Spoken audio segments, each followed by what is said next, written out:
What's your name, sir? Here? Stephen, nice. So I've got 6 historical outcomes. I want you to match the party to the outcome. So these are all factual, and then I'm going to reveal what it actually is. So the first one is contributed significantly to a 34% growth in the federal bureaucracy over a 10-year period. Who do you think is behind that? So we have only Liberal. Yeah, because the reason we only have these two, because these are the only two parties up to now that have been in power federally. Well, I haven't been 10 years in this country. Well, let me take a guess. I mean, it's Alberta, so... Federal. Yeah, but you can always look at things from different perspectives. Because I honestly believe that I subscribe in terms of ideology to different perspectives from both parties.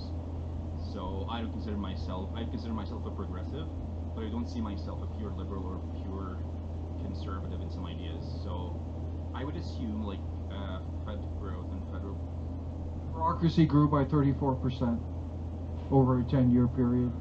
I mean, 10 years probably conservative because they're the ones who ruled from 2000 to 2014. From 2000, like for the last 2 years. Not after 2000, right? I would answer conservative. So you think they support bigger government? No, not about this. Not about. But I would just assume because they had more time after 2000. Okay. They had like smaller government. No, liberals support the larger government. Oh, but you're saying that conservatives supported the bigger government. So who do you think this is then? Okay. But I was just confused about the 10 years. It's a 10-year period. Well, it says contributed significantly, so they weren't the only ones. Right. Liberal. Okay. So the next one mandated the federal government to promote and enhance foreign cultures in Canada. Liberals for sure. Let's promote more, I would say, inclusive strategy and cultural diversity.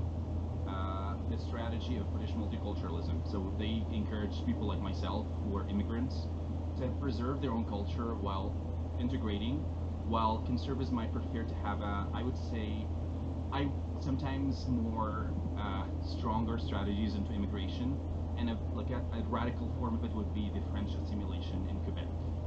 Yeah, Fair enough. Yeah, because this is, as I said, promoting and enhancing foreign cultures in Canada.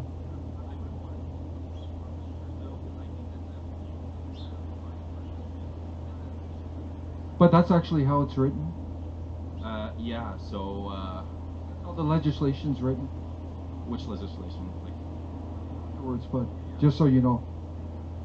This next one is over a 10-year period, allowed 2.66 million migrants into Canada.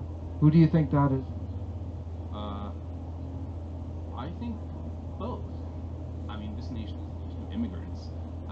The entry express system, which allows people to come here as permanent residents, this system was established by Harper and the federal conservative previous government that had 3 consecutive terms and half power, one of which was a majority government, and 2, like the earliest ones, were minority government. And immigration is a historical part of this country.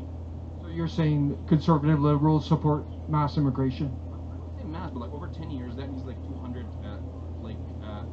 300,000 people per year around.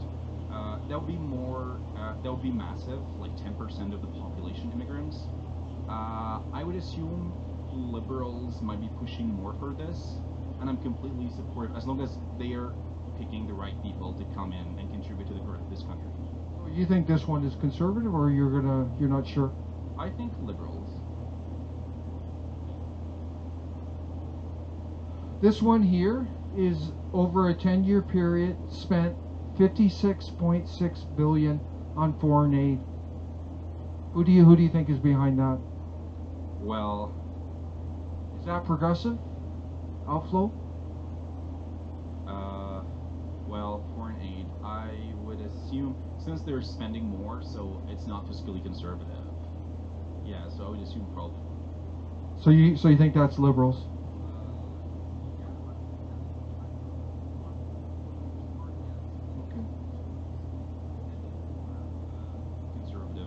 would hand in conservative, like it would hand in foreign aid, depending which type of aid.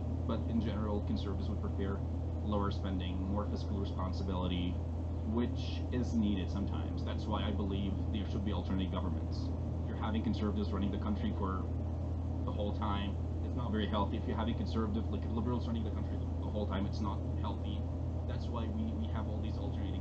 Alberta was run by the NDP for 4 years, and now we have the UCP.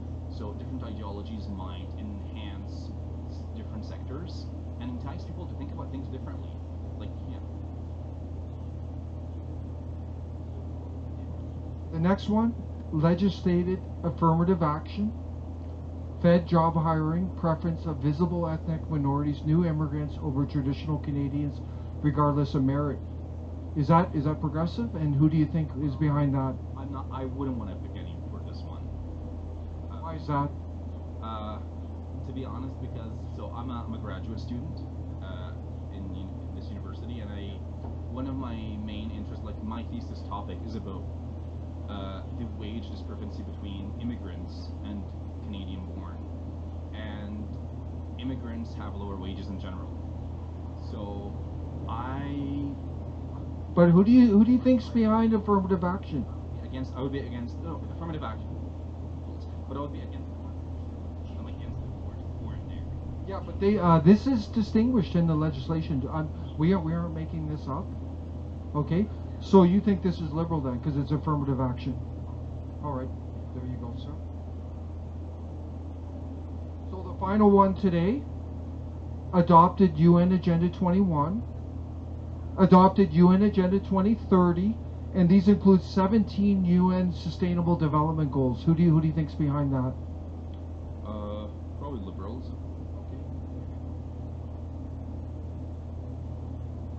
Okay, I'm gonna share the truth now. I'm just gonna take these off.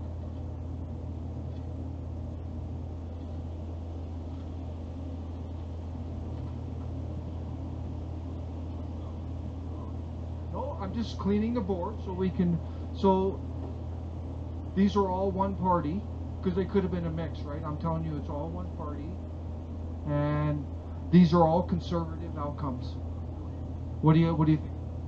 Well, interesting, because I cannot I told you, like, many of the, like, especially when it comes to immigration, many of these policies, I told you conservative governments contributed to that one, but I was just under the impression that because these are more seemingly progressive policies, they might be more in line with the Liberal Party. You think there's, like, Canada is more to the left anyway, so there's misinformation in the mainstream media that's causing these false divisions when these are, you would say these are all progressive. These, it's definitely misleading, but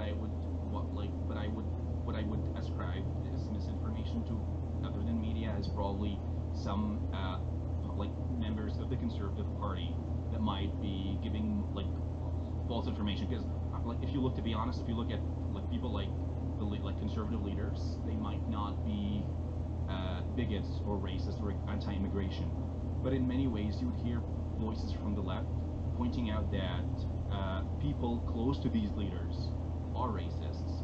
They're not very cool with immigration or specific types of policies, which is not necessarily false accusations from the left, but sometimes I would say they're exaggerated, and vice versa. And yeah, I mean, it's the responsibility of the leaders. I mean, Andrew Scheer is not a racist, but some people who he worked with closely have a long history in terms of bigotry or anti-immigration.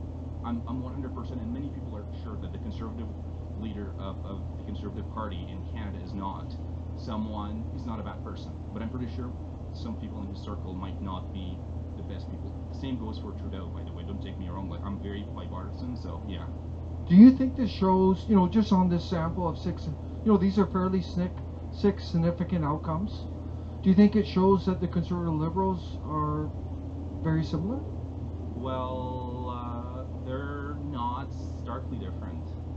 Not much difference between them, is there? I think the difference is, the thing is, to be honest, they have a lot of similar, like, policies in a way. Like, if you look at it, conservatives in Canada are not far right, but liberals are not far left. they're very much center-right, both of them. Because look at this, 56.6 billion outflow of our tax dollars, affirmative action by the Conservatives, in bed with the United Nations. UN Agenda 21, that was Mulroney. Agenda 2030 was Harper. 34%, they contributed to this significantly, 34% grow in the federal bureaucracy. They mandated promotion and enhancement of foreign cultures in Canada. I'm not saying whether positive or negative. And they allowed in, over 10 years, 2.66 million. And you thought this was all liberal, so wouldn't that show that, you know, there's a saying that they're just flip sides of the same thing? Is that what you think?